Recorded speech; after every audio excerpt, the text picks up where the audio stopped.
L'évolution du rôle de gardien de but a connu un virage important en 1992 avec l'apparition de l'interdiction de prendre le ballon en main sur une passe en retrait. S'en est suivi une évolution du profil du gardien de but pour arriver dans les années 2000, même les années 2010. À partir de ce moment-là, tout le monde a commencé à vouloir construire de l'arrière, le jeu de l'arrière, et c'est là que le profil du gardien de but est devenu important, surtout relativement à son jeu au pied. Aujourd'hui, si on reparle de cela, c'est parce que le rôle du gardien de but a encore pris une ampleur supplémentaire, car c'est lui qui est souvent à la base des attaques, des buts, par sa première passe, par ses premières prises de décision qui lui permettent dès lors de casser des lignes adverses par une relance adaptée, une relance qui se dirige vers la zone faible de l'adversaire et qui permet souvent à l'équipe de pouvoir construire les attaques et se retrouver dans une situation favorable suivant le type de relance que le gardien a décidé. Moi, de mon époque, quand je vois l'évolution, je trouve que ça a énormément changé. On le voit aussi à la télé. Personnellement, je suis pour qu'on intègre à 100% les gardiens dans toute forme de jeu. Je pense que ça va encore de plus en plus se spécialiser parce qu'on demande de plus en plus encore aux gardiens de jeu au pied. Et je pense qu'on va sans doute arriver à ce que le gardien ne soit plus gardien, mais soit un genre de champ comme un style à libéro. Je pense qu'actuellement, c'est le plan le plus essentiel, comme il l'a expliqué dans son intervention. Je fais la même chose et j'invite aussi à tous les entraîneurs de faire la même chose parce que ça permet vraiment de l'améliorer. C'est un outil pédagogique, donc on a créé un outil qui permet à l'entraîneur de prendre plus de conscience sur les ingrédients du succès dans le processus d'apprentissage. Ça veut dire quand est-ce qu'on va optimiser l'apprentissage de l'enfant. Et alors il y a quatre piliers ou 4 axes. C'est créer de la structure, donc très important qu'on crée dans chaque session de la structure, de la clarté pour l'enfant. Deuxièmement, motiver, créer un climat motivationnel où tout le monde est motivé. Donc pas seulement les meilleurs. Et troisièmement, c'est l'attention individualisée. Donc tu as un groupe de joueurs, d'enfants, ils sont tous différents, mais ils veulent tous être valorisés. Il est très facile de valoriser les meilleurs et de les encourager, mais que se passe-t-il avec les autres? On les oublie régulièrement. Quatrièmement, il y a l'axe de transmettre la responsabilité de l'apprentissage et du développement personnel. Pour expliquer ceci, c'est très simple.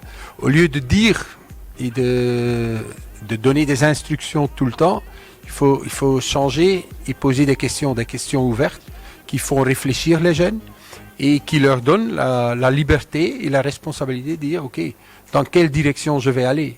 Je pense que le rôle de l'entourage fait énormément. Et effectivement, il faut autant dialoguer avec les parents qu'avec les enfants pour essayer de faire comprendre l'optique dans laquelle on est.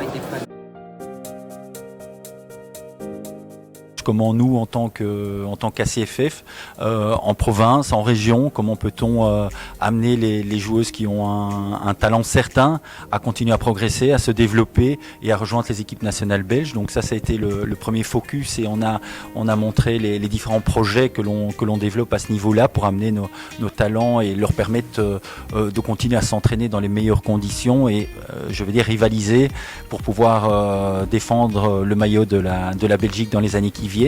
Ensuite, notre focus est aussi sur l'effectif. Comment peut-on encore agrandir l'effectif? On a un objectif très ambitieux. On veut doubler le nombre d'affiliés, le nombre de participantes.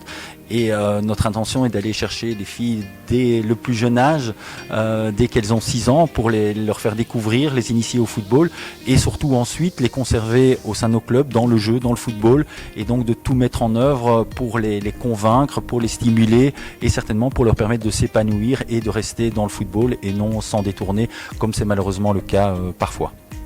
Je trouve ça bien, intéressant. Certes, il y a des sujets qui vont moins nous toucher, mais honnêtement, globalement, je pense que ça apporte quelque chose. C'était une nouveauté en fait au niveau du colloque. On voulait faire participer les acteurs, c'est-à-dire les clubs, en sachant qu'ici on avait des candidats RTFJ qui ont été amenés dans le cadre d'un travail de réaliser une analyse de l'environnement dans lequel ils fonctionnent et par groupe de 4 de faire une synthèse et de la présenter sur 12 à 15 minutes. Donc c'était un travail qui leur était demandé dans le cadre dans ce colloque. Un des objectifs qu'on a dans les années à venir, c'est de former dans les clubs avec les clubs. Et avec les clubs, c'est les RTFJ, mais on doit développer l'expertise pédagogique des responsables techniques. Et c'est un exercice qu'ils avaient, et je trouve qu'ils s'en sortent très très bien, parce que c'est la première fois qu'ils parlaient devant un public de 700 personnes, avec une analyse. Voilà, donc c'est le début peut-être d'une aventure, c'est de former dans les clubs avec les clubs.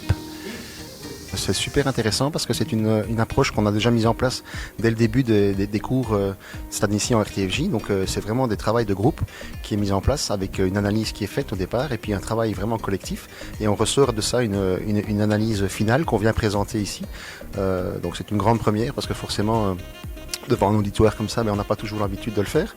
Mais c'est très, très constructif et très instructif aussi parce que ça nous permet d'évaluer un petit peu le travail qu'on a mis en place, de voir que ça tient la route. Parce que dans le contenu, il y a beaucoup de choses qui ont été présentées par les responsables de l'Union belge et de la CFF. Donc on voit que ça clope vraiment bien dans le travail qu'on met en place cette année-ci. Et donc beaucoup de positifs.